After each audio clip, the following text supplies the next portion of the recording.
மேகாலயா மாநிலத்தில் இருக்கிற கவுகாத்தி போலீஸ் ஸ்டேஷனுக்கு ஆகஸ்ட் 22, 2022 அன்னைக்கு ஒரு பெண் வர்றாங்க. அவங்க ரொம்ப சோர்வா இருக்காங்க. அவங்களுடைய கண்கள்ல சில நாள் தூங்காத அந்த வலி தெரியுது.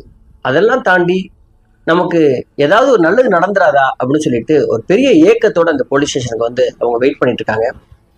அந்த ஸ்டேஷனுடைய இன்ஸ்பெக்டர் வந்த உடனே இந்த பெண்ணை கூப்பிட்டு என்னம்மா அப்படின்னு சொல்லி கேட்கும் பொழுது அவங்க ஒரு மிஸ்ஸிங் கம்ப்ளைண்ட்டை ஃபைல் பண்றாங்க.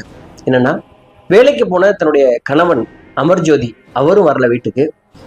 நாங்க தங்கியிருக்கிற பிளாட்ல இருந்து 5 கிலோமீட்டர் தூரமா என்னுடைய மாமியார் ஒரு வீட்டுல தங்கியிருந்தாங்க. அவங்களையும் காணா. என்னுடைய கணவனும் மாமியாரும் ஒரே நேரத்துல காணாம போயிட்டாங்க. எப்படியாவது கண்டுபிடிச்சு கொடுக்கணும்னு சொல்லிட்டு கதறி அழுறாங்க. அவங்க போட்ட சத்தத்துல அந்த போலீஸ் ஸ்டேஷனு நில குலைஞ்சு போச்சுன்னு தான் சொல்லணும்.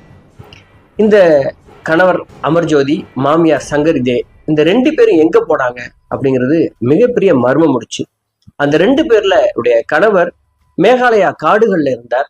உடைய மாமியார் தூரமா இருக்கிற ஒரு கிராமத்துல இருந்தாங்க. இந்த 2 பேருக்கும் என்ன ஆச்சு, ஏன் அங்க இருந்தாங்க, இவங்களை யார் கொண்டு போய் அங்க விட்டது, இவங்க மறுபடியும் வீடு திரும்பினாங்களா இல்லையா அப்படிங்கிறது மேகாலயா மாநிலத்தையே உழுக்குன ஒரு கேஸ்ன்னு சொல்லணும். சரி, இந்த 2 பேருக்கும் என்ன ஆச்சு அப்படிங்கிறத பார்க்கலாம். பார்க்கறதுக்கு முன்னாடி இந்த குடும்பத்தை பத்தியான விஷயங்கள் நம்ம தெரிஞ்சுக்குவோம். இந்த சங்கரிதே, இந்த பெண்ணுக்கு 62 வயது. உங்களுடைய கணவர் சில வருடங்களுக்கு முன்னாடி இறந்து போயிட்டார். ஒரே ஒரு பையன், பேரு அமர்ஜோதி. இந்த அமர்ஜோதி நல்லா படிக்க வச்சாங்க. இந்த அம்மாவும் பையனும் ரொம்ப க்ளோஸ். தன் பையனுக்கு மேகாலயா மாநிலத்தில் இருக்கிற ஒரு சிறந்த பெண்ணை தேடணும் அப்படின்னு சொல்லிட்டு ரொம்ப நாள் தேடி பல வரன்களை பார்த்து ஒரு பெண்ணை அவங்க கல்யாணம் பண்ணி வச்சாங்க. அந்த பெண் பேர் தான் பந்தனா கலிடா. இந்த பந்தனாவும் அமர்ஜோதியும் ரொம்ப ரொம்ப பொருத்தமான ஜோடின்னு சொல்லிட்டு அந்த ஊர்ல இருந்த அத்தனை பேரும் இவங்களை பொறாமையோட பார்க்கவும் ஆரம்பிச்சாங்க. இந்த 2 பேரும் வாழ்ற அந்த சந்தோஷமான வாழ்க்கையை பார்த்து அவங்க அம்மா ரொம்ப சந்தோஷப்பட்டாங்க. அவங்க அப்போ ஒரு முடிவெடுத்தாங்க. என்னன்னா, தன்னுடைய பையனை தனி கொடுத்தனம் வச்சிடணும், தான் எந்த விதத்திலும் தன்னுடைய பையனுடைய காதல் வாழ்க்கைக்கு தொந்தரவா இருந்துடக்கூடாது அப்படின்னு சொல்லிட்டு அவங்க ரொம்ப தூரமா போய் தங்கிட்டாங்க.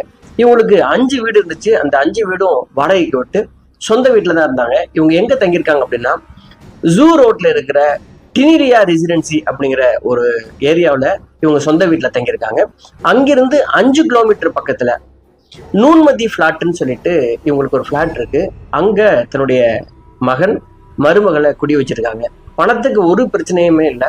இவங்களை பொறுத்தவரை சீக்கிரம் பேரம்பேத்திய பார்த்துடணும், அவங்கள தான் கையாலேயே வளர்க்கணும் அப்படிங்கிறது தான் அவங்களுடைய அதிகபட்ச எதிர்பார்ப்பாக இருந்தது.